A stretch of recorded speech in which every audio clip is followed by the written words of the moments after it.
I didn't steal this money.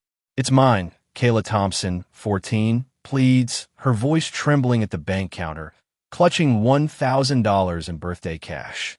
But the manager's smirk cuts deeper than her words, accusing Kayla of theft in front of a stunned crowd. Kayla, a bright teen from a prestigious academy, just wanted to open her first checking account, a step toward independence. Instead, she faces handcuffs and a nightmare of racial profiling. Within an hour, the truth about her powerful family will unravel, flipping the bank manager's world upside down. How did one girl's courage spark a revolution? Hit the like button, share your thoughts below, and subscribe to uncover the shocking twist that changed everything. A warm Wednesday afternoon bathes Atlanta's Peachtree district in golden light. Kayla Thompson, 14, steps off the city bus, her heart racing with excitement. Today isn't just any day. It's her chance to prove to her mom she's ready for the adult world. Clutching an envelope with $1,000 in birthday cash from her grandma, she feels like a millionaire. Her backpack holds savings statements totaling $1,500, earned through odd jobs and stellar grades at Oak Ridge Academy. For weeks, Kayla researched bank accounts, rehearsed her pitch, and pictured herself striding confidently through Unity Trust's glass doors. This isn't just about money. It's about independence, growing up, a milestone she's dreamed of. Kayla steps into Unity Trust's bustling lobby, heading to the first open teller window, her smile as bright as the polished marble floor. The nameplate reads Hannah Carter, customer service representative.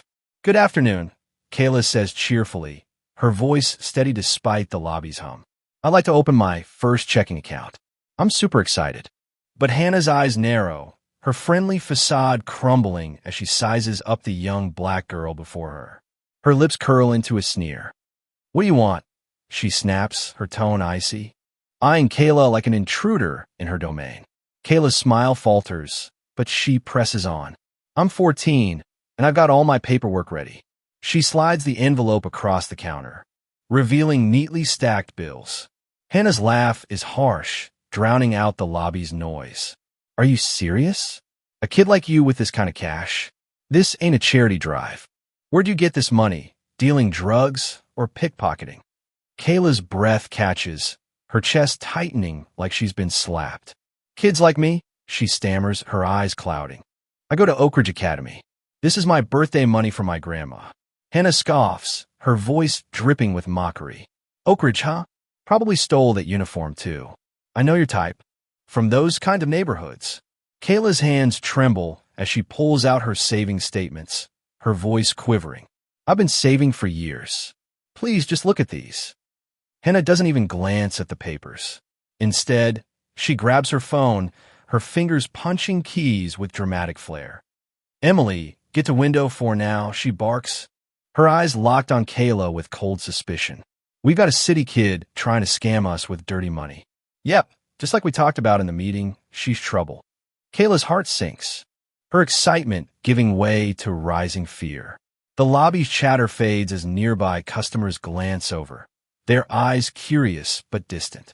The air in Unity Trust's lobby grows heavy as Emily Harper, the bank manager, strides toward the teller window, her heels clicking sharply on the marble floor. Her face is a mask of calculated coldness, her eyes narrowing as they lock on Kayla, a 14-year-old black girl in a school uniform. Not a trace of the warm smile she reserves for other customers crosses her lips. "Shouldn't you be in school, young lady?" Emily's voice slices through the air, sharp and accusatory, as if Kayla's mere presence is a crime. Kayla blinks, caught off guard but trying to stay composed. "I'm allowed to be here," she says, her voice steady despite the knot in her stomach. She reaches into her backpack, pulling out a signed permission slip from her school counselor, carefully sliding it across the counter. Emily barely glances at it, her eyes fixed on the envelope of cash. Kayla opens it, revealing the neatly stacked bills, her fingers trembling slightly. "This is my money," she explains, her tone earnest. "I just want to open a checking account." Emily's laugh is sharp, devoid of warmth, cutting through Kayla like a winter gust. $1,000? From a kid like you? I don't think so, she says, her voice thick with skepticism. Money like that doesn't just show up. Kayla's chest tightens, her breathing quickening as her mind races. She's never been questioned like this, never felt her honesty so openly doubted. It's true, she insists, her voice rising with a mix of fear and frustration. My grandma gave me this for my birthday. I have her card, and my saving statements too, look. She rummages through her backpack, pulling out a handwritten birthday card and bank statements showing $1,500 in savings, spreading them on the counter like a desperate plea. Emily waves them away, her expression growing more dismissive. Anyone can fake a card, she says scornfully. And those statements? Probably fake too. I've been in banking 15 years. I can spot a scam a mile away. Kayla's eyes sting, tears threatening to spill as the weight of Emily's words crashes down. Please, just check them, she begs, her voice cracking. They're from this bank.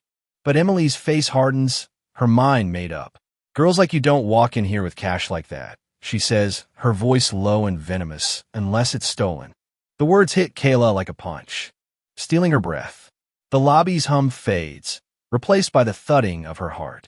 She's shown everything to prove the $1,000 is hers, but Emily's disdain only deepens. Kayla's voice trembles as she tries one last time. Please, let me call my mom, Lauren Thompson. She works at this bank. She'll explain everything. Emily leans forward, her eyes glinting with malice, her voice dropping to a vicious whisper. Your mom's probably in on it, laundering dirty money through you. I've seen your kind before. The lobby's noise seems to halt, a few customers glancing over, their faces uneasy but silent, as Kayla's world begins to crumble under the relentless scrutiny of a woman determined to see her as a criminal. An older man in a suit shakes his head, muttering, but no one speaks up. That's not true, Kayla chokes out, her voice nearly breaking. I'm from Oak Ridge Academy. This is my money. Emily's lips curl into a smug smile, her hand already reaching for the phone. Save it, she snaps, loud enough to turn heads across the lobby. I'm calling the cops. Don't try me with those crocodile tears. She dials 911 with exaggerated flair, her tone smug as she speaks into the receiver. Yes, I need police at Unity Trust Bank, Peachtree Branch. We've got a young girl trying to deposit stolen money. She's causing a scene. Kayla's world spins, her legs weak as reality crashes in. This woman won't listen. She's alone, her dream of independence collapsing. Desperation claws at her as she fumbles for her phone, hidden in her pocket. Her sweaty fingers type a frantic text to her mom. Mom, I'm at Unity Trust. The manager says I stole the money and called the police. They won't let me call you. I'm scared. She hits send, her vision blurring with tears, just as Emily's sharp eyes catch her.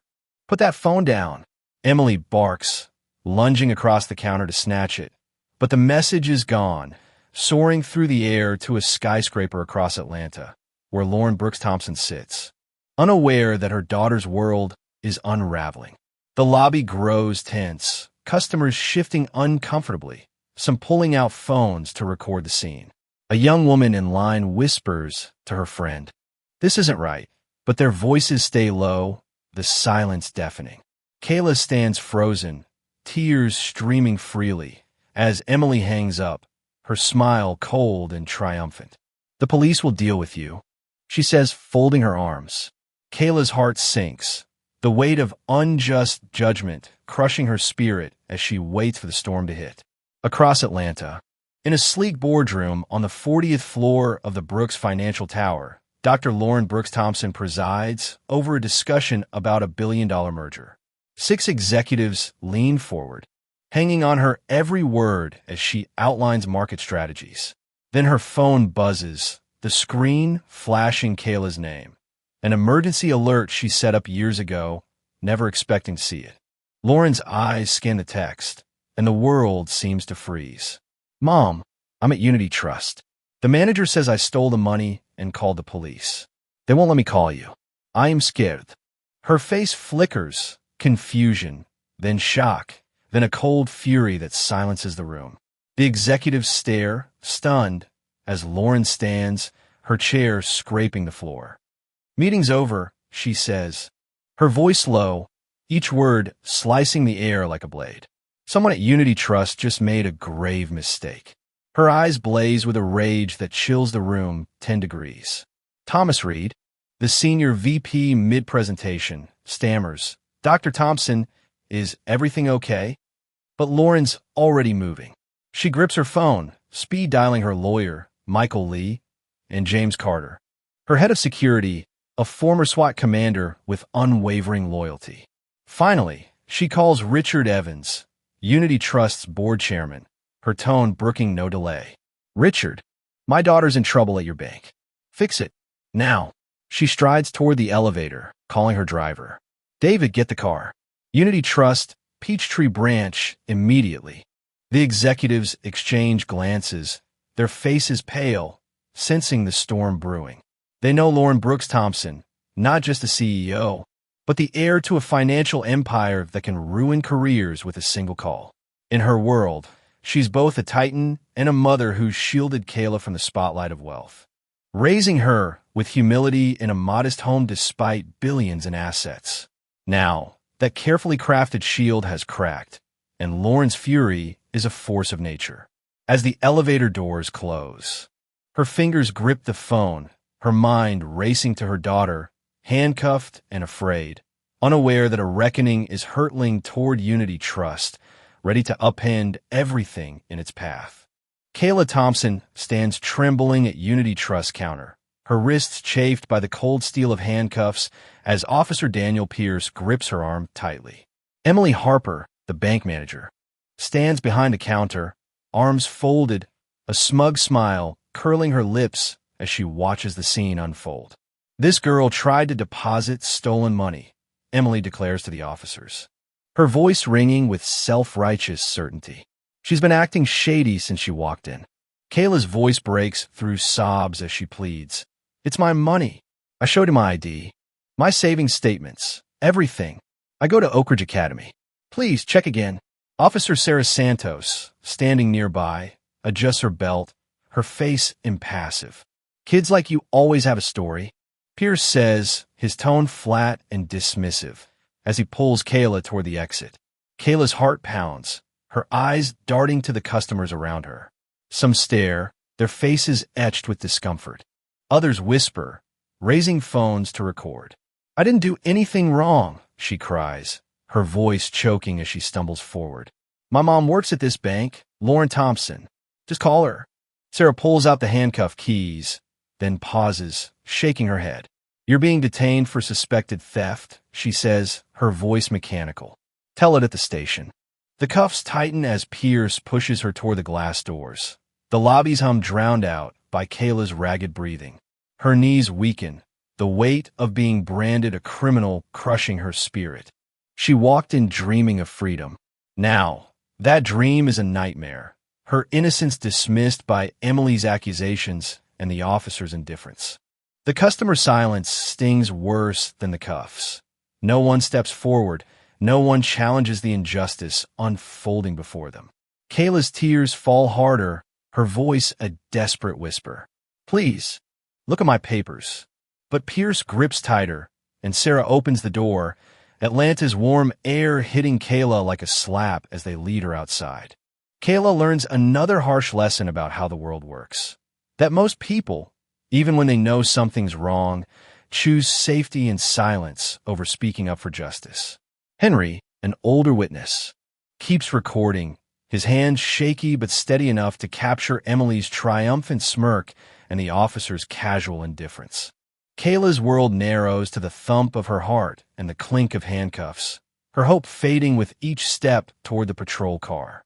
She doesn't know that across town, her mother, Lauren Brooks Thompson, is racing toward her, a force of fury and love ready to tear through Unity Trust's walls and demand justice. Unity Trust's glass doors burst open with a force that silences the lobby's hum. Atlanta's warm air ushering in a figure of unyielding power. Dr. Lauren Brooks Thompson strides in, her $12,000 tailored suit glinting under the fluorescent lights. each heel click echoing like thunder on the marble floor. Behind her, lawyer Michael Lee, his briefcase a weapon of precision, moves with calculated calm. James Carter, her security chief and former SWAT commander, flanks her left, his presence radiating authority, while two more guards trail behind, their eyes scanning the room. Customers freeze, their transactions forgotten, as the air thickens with anticipation. Kayla is gone, led away in cuffs. But the weight of her absence lingers as Lauren's gaze locks onto Emily Harper behind the counter. Lauren strides forward, her dark eyes burning with a controlled fury that's almost terrifying. She stops at Emily's window, her voice low, cutting through the silence like a blade. "Release my daughter. Now." Emily, still basking in her perceived victory, scoffs, her arrogance blinding her to the storm before her. "Look, lady, I don't know who you think you are," she says, her tone dripping with disdain, "but your daughter's a thief. The cops took her away." Exactly as they should. Lauren's lips tighten, her hand reaching into her purse with deliberate grace. She places a business card on the counter, its silver lettering catching the light like a verdict. "I'm Dr. Lauren Brooks Thompson," she says, each word a hammer blow. "My family owns this bank." Emily's smile vanishes as she picks up the card, her fingers trembling as she reads, "Brooks Financial Holdings." Her face pales, her breath hitching as reality dawns. Nearby customers lean closer, their phones raised, recording the moment as whispers ripple through the crowd. Lauren's voice sharpens, her eyes never leaving Emily. "You accuse my daughter, Kayla, of stealing her own money. You refuse to let her call me. You called the police to arrest a 14-year-old girl." Emily stammers, her voice weak. I was just following protocol. She had suspicious cash." Lauren's smile is colder than ice. "Suspicious?" "She showed you her savings statements, her student ID, a birthday card from her grandma. What more did you need?" The lobby is a frozen tableau. Tellers pausing mid-transaction, customers clutching purses, all eyes on Dr. Lauren Brooks Thompson as she faces Emily Harper. Lauren's voice, sharp as a blade, cuts through the tense air. "Kayla isn't just my daughter. She's the granddaughter of this bank's founder." Emily's face drains of color, her breath ragged as the weight of her mistake crashes down. Richard Evans, the bank's chairman, bursts through the doors, his face pale, his tie askew. "Lauren," he gasps, hurrying forward. "I came as soon as you called. Where's Kayla?" Lauren's gaze doesn't waver from Emily. "Your manager had her arrested," she says, her voice icy, "for trying to open an account with her own money." Richard's jaw drops, his eyes flicking to Emily, who stammers, It was suspicious cash, sir." At that moment, Henry, the older customer, steps forward, his hands trembling but resolute. "I have proof," he says, holding up his phone. "I recorded Emily altering records last month to cover up denying black customers." The crowd gasps as Henry plays the video, showing Emily falsifying a report, her voice muttering about keeping certain types out. Lauren's eyes narrow. "You didn't just target my daughter," she says, her words laced with venom. "You've been running a system of discrimination." Michael Lee, Lauren's lawyer, leans in, his voice low and lethal. "That's not just a firing offense, Miss Harper. That's a federal crime." Emily's knees buckle, her eyes darting for an escape that doesn't exist. Richard, horrified, turns to Lauren. "I'll order a full review of the footage," he says, his voice shaking. Lauren's gaze burns into Emily. "You thought you could judge my daughter by her skin," she says, her voice steady but searing. "You just judged the heir to Brooks Financial Holdings, which owns 65% of this bank." The irony is brutal. Harper spent 15 years climbing the ladder in a bank owned by the very family she just attacked. "Do you know the saddest part of this, Harper?" Lauren says softly, "My daughter had never experienced racism before today. She lived a sheltered life, protected from people like you. She walked into this bank with absolute faith in the system, believing if she was polite and honest, she'd be treated fairly." Harper tries to speak, but no words come. "Today, you stole her innocence," Lauren continues. You taught a 14-year-old girl that some people will hate her for her skin, no matter how educated she is, how polite she is, or how legitimate her business is. That's something she'll never forget. Richard Evans, the chairman, stands frozen, his face ashen as security footage plays on a screen pulled from the back office. It shows Kayla Thompson, polite and eager, presenting her documents, only to be met with Emily's cold sneer and baseless accusations. Worse, it reveals Emily's pattern over months: extra scrutiny for black customers, dismissive gestures, and snide remarks caught on tape. Richard's voice cracks. Emily, how long has this been going on? Emily, hands shaking, opens her mouth but can't speak. Lauren's voice is steel. I want a full investigation into her actions. Richard, every customer she's wronged. Start now. Richard nods, his face grim. Ms. Harper, you're fired. Effective immediately. Emily's eyes widen, her breath hitching as security guards step forward, their faces stern. Please, sir, she stammers, but Richard cuts her off. Escort her out, he orders. The guards flank Emily, who clings to the counter, her face crumpling as they lead her to the exit, her heels dragging on the marble. Lauren turns to the crowd, customers, tellers, all riveted. Racism isn't just wrong, she says, her voice echoing to every corner. It's a losing bet. It cost this woman her career and betrayed my daughter's trust in this system. Henry, the older witness, still holds his phone, his video of Emily's falsified records now going viral, sparking outrage across Atlanta. Richard is on the phone, his voice urgent. Chief, release Kayla Thompson from custody immediately. She's innocent.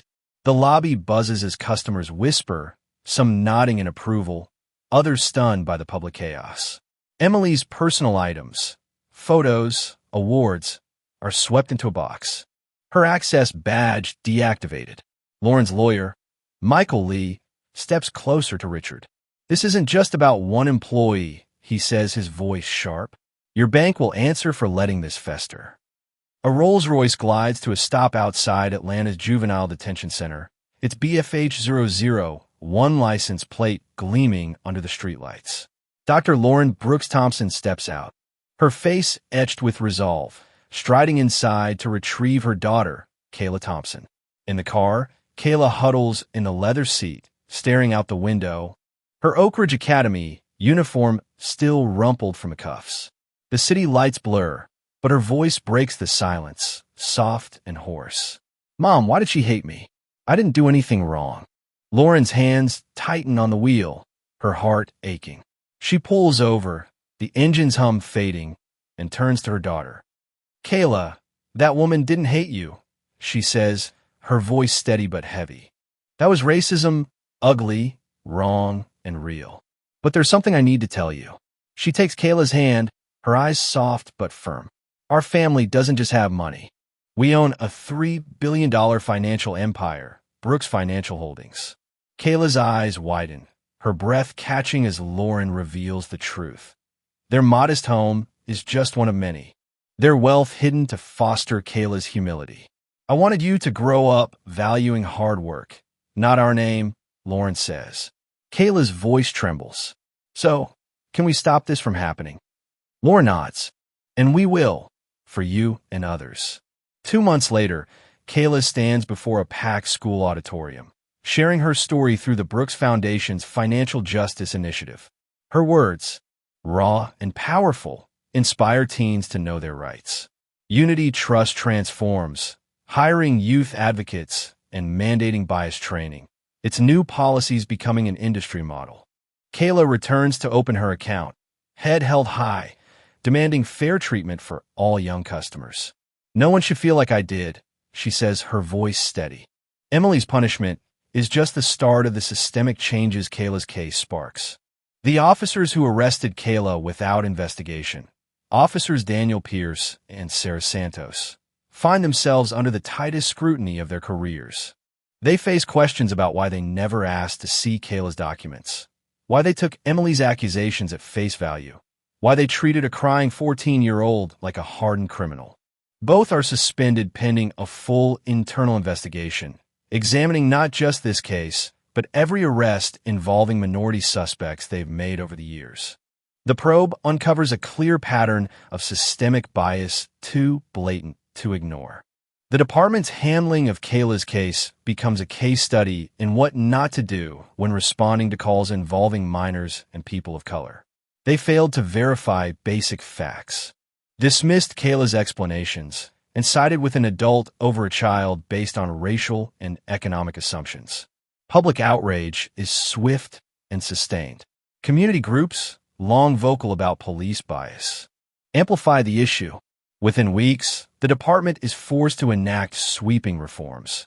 Thorough investigations before arrests, especially involving kids. Mandatory anti-bias training every 6 months. Random body cam reviews for discriminatory behavior. And a civilian oversight board to probe racism complaints.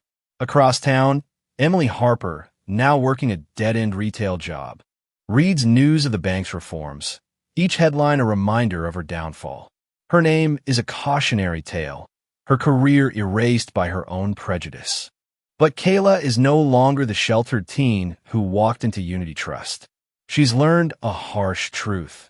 Respect must be demanded, and power must protect the vulnerable. Stand up against injustice, because silence enables it. Speak out, or lose the chance to change the world.